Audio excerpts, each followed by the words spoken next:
My dear students and parents, this is Daniel and welcome back to our channel. Tamil Nadu medical selection கமிட்டியிலேருந்து ரொம்ப முக்கியமான at the same time ரொம்ப அர்ஜென்ட்டான ஒரு information அப்படிங்கிறது வந்திருக்கு. இது நிறைய மாணவர்களை கஷ்டப்படுத்தக்கூடிய ஒரு செய்தியாகத்தான் நம்ம பார்க்குறோம். என்ன இன்ஃபர்மேஷன் அப்படிங்கிறத நான் உங்களுக்கு காமிக்கிறேன். ப்ரொவிஷனல் ரிசல்ட்டில் சில மாற்றங்கள் அப்படிங்கிறது வரும், ஃபைனல் ரிசல்ட் வருவதற்கும் மாற்றங்கள் அப்படிங்கிறது இருக்குது. So closing cut off marks எல்லாமே கொஞ்சம் மாறுவதற்கு சூழ்நிலைகள் அப்படிங்கிறது இருக்குது. ஸோ தமிழ்நாட்டில் புதுசாக நமக்கு வந்து கன்னியாகுமரி மெடிக்கல் அப்படின்னு சொல்லிட்டு ஒரு ப்ரைவேட் யூனிவர்சிட்டி அப்ரூவலுக்கு வந்துருந்துச்சு இல்லையா? அந்த மெடிக்கல் காலேஜினுடைய seats, total number of seats வந்து இப்போ வந்து கேன்சல் ஆகிருக்கு. ஸோ அந்த கல்லூரியில் இடம் கிடைத்த மாணவர்களுக்கு அகைன் திரும்பவும் இந்த என்டையர் அலாட்மெண்ட் ப்ராசஸ் அப்படிங்கிறத ரன் பண்ணுவாங்க. ஸோ இப்போதைக்கு அங்கே காலேஜில் சீட் இல்லை அப்படின்ற மாதிரியான சூழ்நிலை அப்படிங்கிறது உருவாகிருக்கு. அந்த காலேஜினுடைய அப்ரூவல் கேன்சல் ஆகிருக்கு. Urgent attention candidates, UG medical and dental admission, withdrawal of MBBS seats. நமக்கு கன்னியாகுமரி மெடிக்கல் மிஷனில் இருந்தக்கூடிய சீட்ஸ் எல்லாத்தையுமே வித்ட்ரா பண்ணியிருக்கிறாங்க. The Tamil Nadu medical selection committee has received the following information from National Medical Commission Wide Letter NMC.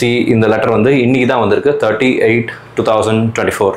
So இன்றைக்கி வந்த letter, அதனால தான் இதை கொடுத்துருக்காங்க. This is regarding Kanyakumari medical mission research centre which had submitted its application for the establishment of new medical college for the academic year 2024-2025 for MBBS course. After the due process, the Medical Assessment Rating Board MARB had granted the college letter of permission dated 4/7/2024 for 50 seats.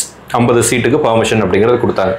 அதுக்கப்புறம் the college was further granted LOP for 100 seats in accordance with the decision of the first appeal committee, that is National Medical Commission NMC வந்து கொடுத்துருக்காங்க. In the meantime, the NMC has received a writ petition filed by Michael Builders and Developers Private Limited அப்படிங்கிற ஒரு அமைப்பு. அவங்க வந்து ஒரு கோர்ட்டில் case போட்டிருக்கிறாங்க. இந்த கேஸினுடைய முடிவுக்கு உட்பட்டு என்ன பண்ணியிருக்காங்க அப்படின்னா, the petition is against the trust and the college, alleging that the land on which the medical college is constructed is disputed and same is attached as per order of LD District Court dated 4/1/2024.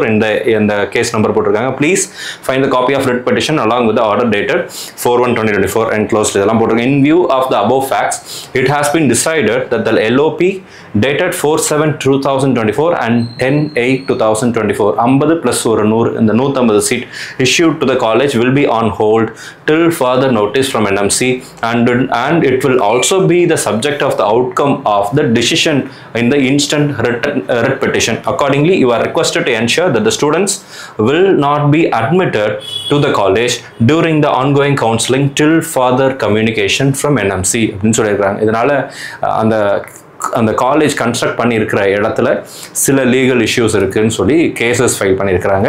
And அந்த cases இருக்கிறதுனால NMC வந்து என்ன பண்ணியிருக்காங்க அப்படின்னா, அவங்க கொடுத்த letter of பெர்மிஷனை வந்து என்ன பண்ணியிருக்காங்க அப்படின்னா கேன்சல் பண்ணியிருக்கிறாங்க. ஸோ எல்ஓபி அப்படிங்கிறது வந்து கேன்சல் ஆகிருக்கு. ஸோ 150 சீட்டும் கேன்சல் ஆயிடுச்சு. This has been this has the approval of the competent authority அப்படின்னு சொல்லியிருக்காங்க. Based on the above communication, the seat shown in the seat matrix and during first round of counselling for Kanyakumari Medical Mission Research Center State Private University is hereby withdrawn, and accordingly the first round counseling will be done and the results will be published at the earliest. So இதுக்கு முன்னாடி வந்த result வந்து நல் and void ஆயிடுச்சு. Provisional result தான் அப்படின்றதுனால அதில் மாற்றங்கள் கண்டிப்பாக வரும் அப்படின்ற மாதிரி தான் சொல்லியிருந்தாங்க. நம்ம என்ன நினச்சோம் அப்படின்னா, இந்த ப்ரொவிஷனல் ரிசல்ட்டில் எந்த விதமான மாற்றங்களும் வராதுன்னு நம்ம எதிர்பார்த்தோம். பட் ஒரு காலேஜே வித்ட்ரா ஆகும்போது 150 சீட் வித்ட்ரா ஆகுது அப்படின்னா ஆப்வியஸ்லி அந்த அலாட்மெண்ட் ப்ராசஸில் ஸ்லைட் சேஞ்சஸ் அப்படிங்கிறது இருக்கும்.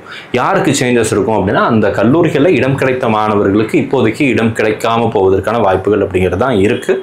ஸோ பேஸ்ட் ஆன் அகைன் இந்த ப்ராசஸ் அப்படிங்கிறத ரன் பண்ணுவாங்க. Provisional result to all India quota விட்டபடியே இவங்களும் விடுறாங்க. என்னுடைய ஒரே ஒரு கன்சர்ன் என்னென்னா, இதெல்லாம் ஃபஸ்ட்டே பார்க்கலாம் இல்லையா? நமக்கு வந்து ஒரு காலேஜ் வந்து பெர்மிஷன் கொடுத்து இனாக்ரேட் பண்ணி அதை வந்து அட்மிஷன் கொண்டு வரும்போது அட்லீஸ்ட் ரிசல்ட் விடுறதுக்கு முன்னாடியாவது பார்த்துருந்துருக்கலாம் என்எம்சி தரப்புல இருந்து. பட் எவ்வளோ தூரம் தான் மாணவர்களை சோதிப்பீங்க அப்படிங்கிறத ஒரு ஆசிரியராக ஒரு கல்வியாளராக நான் நினைக்கிறேன். எல்லாம் எனக்கு இருக்கிற ஆதங்கம் அதுதான். எவ்வளோ தான் கஷ்டப்படணும் எங்கள் மாணவர்கள். இத்தனை பாடுகளை பட்டு இவ்வளோ கஷ்டப்பட்டு எக்ஸாம் எழுதி அதுக்கப்புறம் வெளியே வந்து கோர்ட்டில் கேஸை போட்டு அப்புறம் எல்லாத்துக்கும் 5 மார்க்கை குறைச்சி விட்டு அதுக்கப்புறம் இப்போ வந்து சீட்டு கிடச்சி இப்போ உங்களுக்கு சீட் இல்லை அப்படின்னு சொல்கிறது வந்து எந்த விதத்திலும் நியாயமாகப்படலை. மேபி நீங்கள் சொல்கிறதுக்கு லீகல் ரீசன்ஸ் இருக்கலாம். அந்த கோர்ட்டில் பிரச்சனை, அந்த கேஸில் பிரச்சனை இருக்குது, லீகலான இடத்துல சரியான இடத்துல இல்லை, இந்த மாதிரி நிறைய விஷயங்களை நீங்கள் காரணம் காட்டலாம், ஜஸ்டிஃபை பண்ணலாம். பட் அந்த மாணவருடைய மனப்பான்மை எப்படி இருக்கும் அப்படிங்கிறத உங்களால் புரிஞ்சுக்க முடியுமான்னு எனக்கு தெரியல. பட் ஒரு ஆசிரியராக ஒரு ஸ்டூடெண்ட்டுக்கு சீட்டு கிடச்சி இல்லைன்னு போகும்போது அவன் எவ்வளோ கஷ்டப்படுவான் அப்படிங்கிறத நம்ம ஃபீல் பண்ணியிருக்கிறோம், ரியலைஸ் பண்ணியிருக்கிறோம், நிறைய பேரை பார்த்துருக்குறோம். ஸோ இது கொஞ்சம் கஷ்டமான ஒரு சூழ்நிலை தான்.